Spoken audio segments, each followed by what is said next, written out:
Selamat pagi, saya Reski Juniarta Panjaitan dengan NIM 2403040228 ingin menjelaskan beberapa kode yang digunakan untuk studi kasus kami, yaitu struktur transaksi toko sembako. Yang pertama adanya kami gunakan seperti di gambar ini. Ini merupakan salah satu hidden atau struktur data yang berfungsi untuk yang pertama di atas ini, yaitu include studio.h digunakan untuk fungsi input atau output seperti printf dan scanf. Yang kedua, include sleep.h yang digunakan untuk fungsi seperti exit atau keluar. Yang ketiga ada include string.h digunakan untuk manipulasi string seperti stretch mp dan stretch py dan lain-lain. Yang kedua adanya struktur untuk produk seperti di gambar ini. Fungsi dari kode ini dengan menggunakan tipe data char dan integer. Tipe def struktur membuat tipe data baru bernama produk. Anggota strukturnya ada ini, kode, nama, harga, dan stok. Yang dimana kode unik untuk produk dengan tipe data char, nama produk dengan tipe data char, harga satuan dengan produk dengan tipe data integer, jumlah stok produk dengan tipe data integer. Yang ketiga, sama halnya sama tipe produk dengan tipe integer dan char. Nah, yang keempat nih, adanya format rupiah.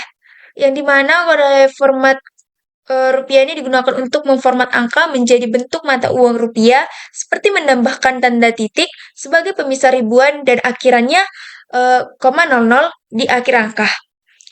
Saya akan menjelaskan fungsi format rupiah ini gimana. Dia itu parameter. Yang pertama, char start output, pointer ke array karakter untuk menyimpan hasil string format rupiah, integer angka yang akan diformat menjadi string rupiah. Ada beberapa tahapan fungsi, yaitu banyak ya. Yang pertama itu ada mengkonversi angka ke string. Dan yang kedua itu ada printf atau buffer %d dan angka. Angka yang dimana bilangan bulat disimpan dalam bentuk string ke variabel buffer menggunakan fungsi printf. Contohnya jika angka 1500000, maka buffernya akan 1500000. Yang ketiga menentukan panjang string. Yang keempat integer length sama dengan strlen buffer. Menghitung panjang string di buffer menggunakan fungsi strlen yang dimana contohnya length sama dengan 6 untuk string 1500000. Yang kelima mengembalikan string dengan pemisah ribuan, yang dimana loop berjalan dari karakter terakhir string hingga karakter pertama, atau membalik string. Setiap 3 karakter, tambahkan tanda string, titik, kecuali di akhir string. Hasil sementara disimpan dalam array temp. Contohnya untuk buffer 15000 tadi nih, iterasinya pertama 0, tempnya 0. Iterasi kedua 0, tempnya 0, 0 dua kali. Iterasi ketiga 0, tempnya 000, baru tambahkan titik, tempnya 000 titik. Iterasi keempat 5, tempnya 000,5. Iterasi kelima 1, tempnya 000,51. Yang keenam membalikan string lagi ke urutan ke normal.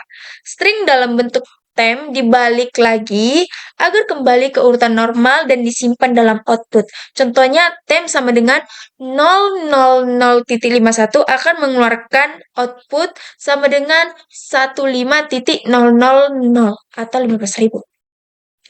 Yang ketujuh nih, menambahkan akhiran koma 00. Yang kedelapan, start chat output koma 00. Yang menambahkan string 0,00 ini ke akhir output. Contohnya output 15.000. 15,000 akan mengeluarkan outputnya 15,000,00. Nah, gitu dia. Contoh pemanggilannya, misalkan kita memanggil fungsi ini char hasil atau 50 maksimal isi formatnya. Format rupiah hasil, 1500000. akan di printf hasil persen S tanda miring N hasilnya akan mengeluarkan hasil 150.000,00.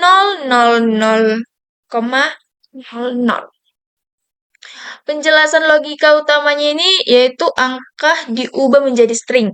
String dibalik untuk mempermudah menambahkan tanda titik setiap 3 digit. Lalu string dibalik lagi ke urutan normal untuk hasil akhir. Lalu menambahkan akhiran koma 00 sebagai format kas rupiah. Fungsi ini juga berguna untuk mencetak angka dalam format mata uang yang rapi dan mudah dibaca. Lalu ada fungsi dari tampilkan produk. Nah, ini dia. Fungsi pertama yaitu tampilkan produk. Fungsi ini bertugas menampilkan daftar produk yang tersedia di toko. Mari kita lihat detailnya yang di sini.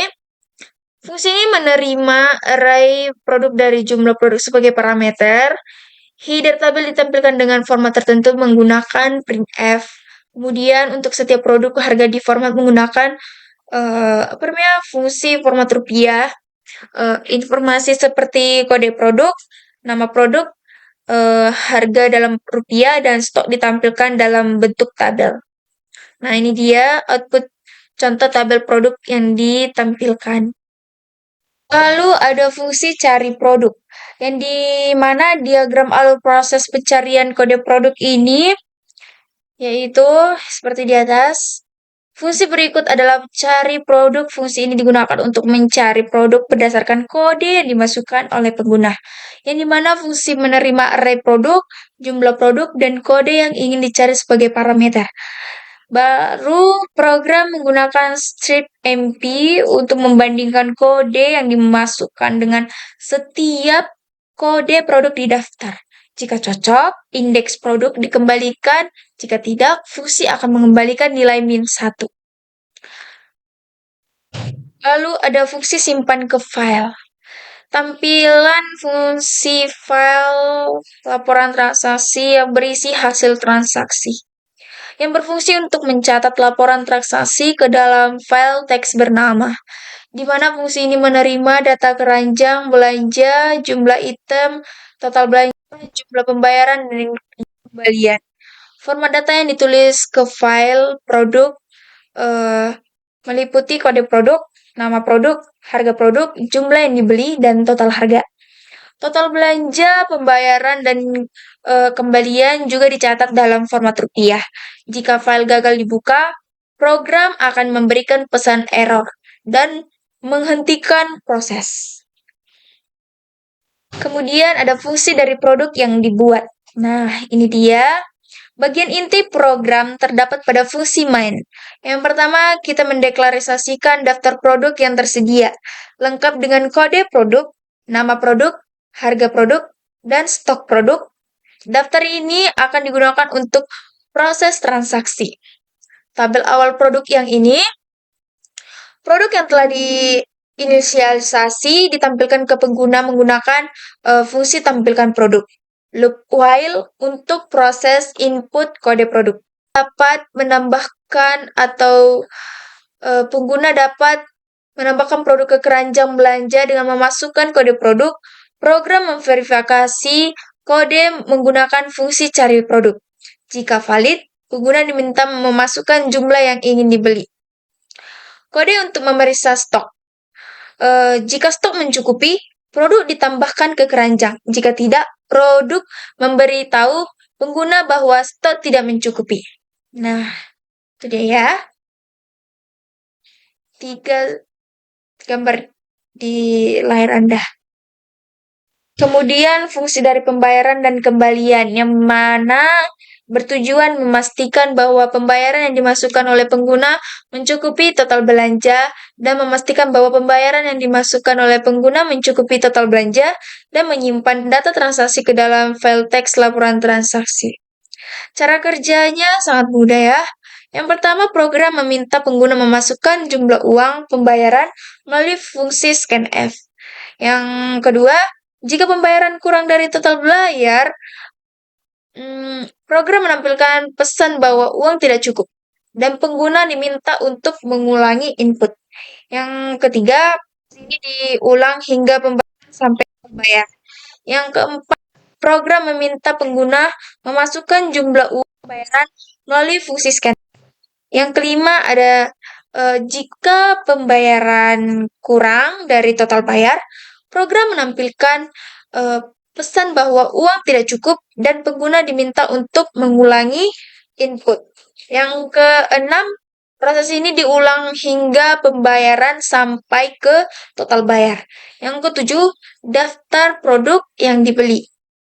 Nah, yang kedelapan nih, total belanja, pembayaran, dan kembalian. Terima kasih. Demikian beberapa hal yang bisa saya sampaikan pada kesempatan ini. Saya mohon maaf yang sebesar-besarnya apabila ada tutur kata maupun tindakan yang kurang berkenan bagi Bapak dosen pembimbing atau Pak Chandro Pardede, Eskom MSc. Dengan ini yang saya presentasikan hasil yang kami buat. Saya tutup. Terima kasih.